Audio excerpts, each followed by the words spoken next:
All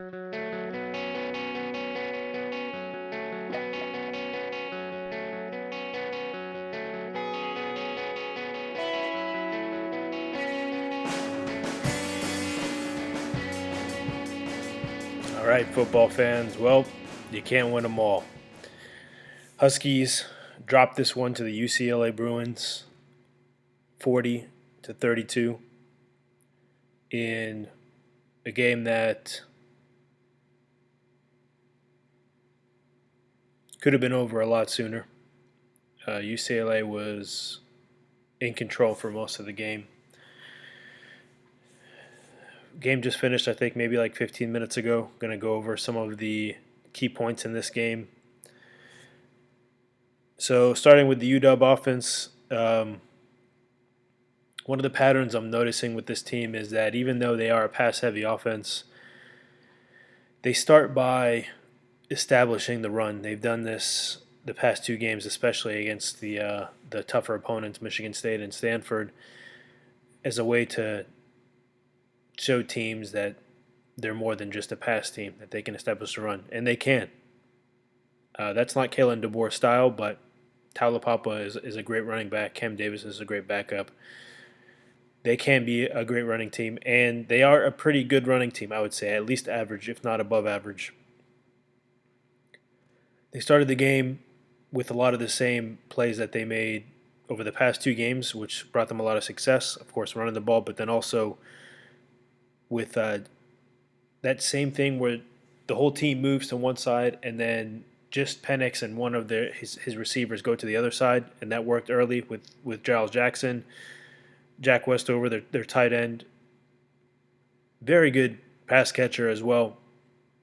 I like the way he takes the ball and then just runs forward immediately, no wasted movement. I can't say that for everyone on the team.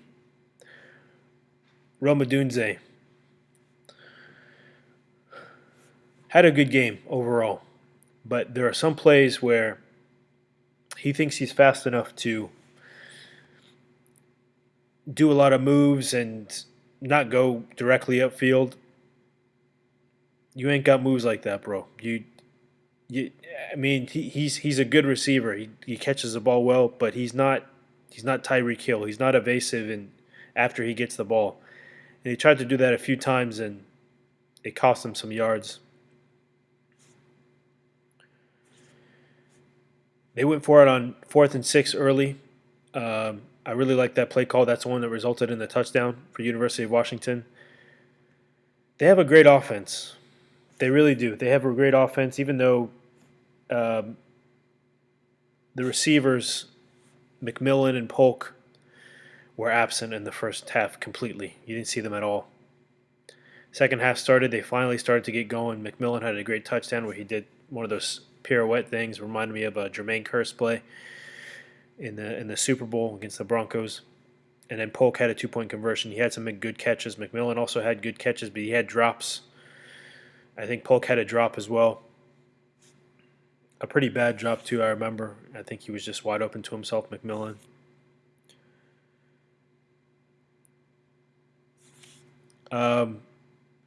There was one play that, whatever, you don't have to believe in superstition, but the first time I heard one of the announcers, Andre Ware, I think he's a former Heisman, say that Penix is his number one Heisman vote right now. He leads the Heisman vote for him. He said that the first time he said that, that's when everything went downhill. As he was saying that, Penix pitched the ball to the running back, and he fumbled it for the safety. And then after that, everything went downhill. University of Washington started with a touchdown. It was 7-0. And then that safety started the cascade of the whole game for UW. So call it an announcer jinx, call it what you will. It was all downhill from there. I will say in the first quarter, the UW offensive line looked really good. And there were a couple of back-to-back plays where UCLA defense felt helpless and had to get head starts, as they felt like they needed to get head starts, and got called on back-to-back offside plays. That really speaks to what I had seen from University of Washington for these first 4 games. Great offensive line, and they were like that in the first quarter. Um, second half, second quarter started to fall apart. Second half completely fell apart. The O line allowed their first sack of the season. The pass rush finally got through, and University of Washington offensive line started falling apart, and they were holding a ton in the second quarter. I mean, you think of Rosengarten and even Fatui, I think his name is, two of the better offensive linemen on the team. They started falling apart. UCLA defense. Okay.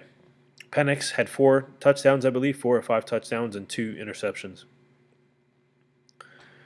If you watch those back, the UCLA defense, you got to give them credit.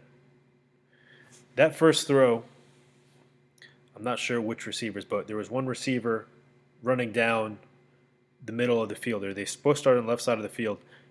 The inside receiver, or one of the receivers, started kind of going towards the middle, and then one of them went straight down the left side of the field near the sideline. And the safety was dragging with the guy in the middle of the field. But at the last second, as Penix was throwing it to the left side, he made a sudden movement and he slipped, but then he caught himself and stayed up and made a tremendous bolt to the ball and intercepted that ball. That was a good play call, I have to say. Penix, and they said it all night, he tries to fit the ball into those small areas, and he does it effectively. First pick was just a great play by the UCLA safety. Blaylock, I think his name was. Just a great play. I mean, Penix wasn't going to do that much during the year. Second pick, a little less forgivable. But again, UCLA defensive back was in the right place. He was just kind of roaming. He kind of like hit himself a little bit, and then he kind of appeared and then intercepted the pass. UCLA defensive backs, full credit. Very good, especially in that period, because both of those interceptions resulted in points for UCLA, and this game was an 8-point game. The only thing I'll say about this UCLA team is towards the end of the game, of course you're in Los Angeles, the acting capital of the world, and there was a UCLA defensive lineman who was just straight up flopped when Rosengarten was just barely touched him, and he flopped, and the refs fell for it. Refs weren't great this game, I have to say. Too many ticky-tack calls, too many. Just not great. Going to the UW defense. Started at the beginning of the game. Trice had some good pressure, stopped them on 4th down. Trice is a good overall player. He's one of the best players on the defense. I would say Trice and ZTF are the best players on this Washington Husky defense. But after that, after the beginning of that first quarter, they fell apart. They looked pathetic. They were wasting opportunities. Couldn't tackle. They had an interception in their hand, dropped it. Pass rush couldn't do anything all game. I think I watched this whole game. I could think of one play that there was or one or two plays in the beginning of the first quarter where there was some pressure, I think, by Trice and ZTF. The rest of the game, nothing. This UCLA quarterback was running all over them, was hurdling them, just didn't phase him at all, didn't touch him at all. When you're playing a quarterback, you got to make them feel you. And they didn't do that at all. Completely ineffective. As good as this Washington Husky team is on offense, is as bad as they are on defense. One thing, completely unforgivable, on a big third down conversion when Washington was trying to get back into the game, their linebacker, Cam Bright, didn't know where he was going. He's a linebacker. It's very clear that you are supposed to be in the middle of the field, just by default. And he was running back and forth between the UW sideline on a big third down play. Got caught on the left side, got caught out of position, was confused, and allowed them to convert that first down, chewing up another how many ever minutes in a fourth quarter comeback that UW was trying to make, and that almost completed. And they ended up punting later in the drive, but that time is what cost them this game because University of Washington was coming back, and they were UCLA was playing very conservative at the end of the game, and University of Washington could have come back. Unforgivable. These defensive backs on University of Washington, really bad. Really, really below average, if not really bad. Same thing with the linebackers. And pass rush, other than a couple of plays,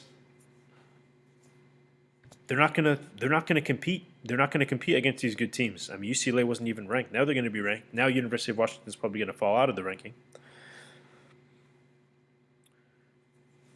I have to give credit to this UCLA wide receiver, Bobo the Clown. Great route runner. Great catcher of the football. They couldn't stop him. This used to be DBU. Now they got nothing. Julius Ervin didn't show up. Where you at? Nothing. This is a Chip Kelly run offense, UCLA, and it was too fast paced for them. And he was. I have to give credit to Chip Kelly. Of course, he was a pioneer at Oregon of this really fast paced offense, and I thought he did well in Philadelphia in the league and with the Eagles when he got there. Then the league figured him out. I think also he was at the Niners, and he has gone through some iterations, but we can't forget how good Chip Kelly is in terms of a fast-paced offense, especially against a team that is not good, against a defense that's not good, and University of Washington defense. You can't say they're good. They're not. I mean, even in some of these other games, they allowed Michigan State to come back. They allowed Stanford even to put up 22 points. I mean, if you're a great team, your defense is going to be good too. In college football, it's not unheard of to shut teams out or only allow less than 10 points. And this team hasn't been doing that unless they're the first two games, the Powder Puffs, or even those. I'm not sure how much they gave up, but not good enough. Not good enough. I mean, this was the first test of the year. Not good. Not good. Special teams, good for Peyton Henry. He doinked in that 50-yard field goal, his career best. Good for him. You barely made it. I don't think you're going to be playing in the league. You can barely make 50-yard field goals, but good for you. You did it. There was a funny moment. I'm not sure if it was Peyton Henry or somebody else does kickoffs. There was a slide tackle to prevent a touchdown. Tripping cost them 15 extra yards, but do what you got to do. Soccer player, maybe. But overall, I mean, UCLA in the middle of this game. I'm talking about the University of Washington was good in the very, very beginning and the very, very end, but in the middle of this game, the heart of this game, UCLA was just bullying University of Washington, and they allowed themselves to be bullied. And this was the first road test for the University of Washington. I believe maybe Portland State was at, I'm not sure, one of the non-competitive games. This was the first road test for them. Not good. Not good. This wasn't even a hostile crowd. And it wasn't a good first showing on the road. University of Washington is an above-average offense, but a below-average defense, if not a bad defense. And the difference in this game was right now, UCLA has college defensive backs. University of Washington doesn't. They don't. And it's a big shame. I mean, if only we could, get back. What was the coach that just got fired from University of Washington? His name escapes me, but he was a great defensive back coach. If they could have somehow kept him on the staff to be a defensive back coach, this team would be great because that is their biggest deficiency. Defensive backs, defensive backs. It's so ironic that they have everything else now, but the one thing that they had all those years where they weren't that great, they were DBU. Now DB lose really bad. So I'll end it there. Just wanted to get out this rapid reaction. University of Washington likely to fall out of the top 25. Maybe they hang on at number 25 at the very back because UCLA was 4-0, now they're 5-0. So UCLA is probably going to jump in, and if UCLA continues to have a good season, then strength of schedule and however Stanford and Michigan State do this weekend might affect it as well. If they play well, University of Washington probably has a better chance of staying in the ranking and being of higher esteem. But yeah, not good enough. This was the first test. Sorry to say, they have work to do. They have work to do on defense. I don't know if that means he's going to consult Jimmy Lake. That's his. I don't know if Jimmy Lake's still around for him to consult, or they hire a better defensive backs coach, or that's what they need. That's really all they need. I mean, this offense is good. Putting up 32 points, they came back. They're a good offense. So that's it. We'll see what happens next week. University of Washington falls to UCLA 40-32. Pac-12 is tough. We'll see what they do next week. Have a fantastic day, football fans.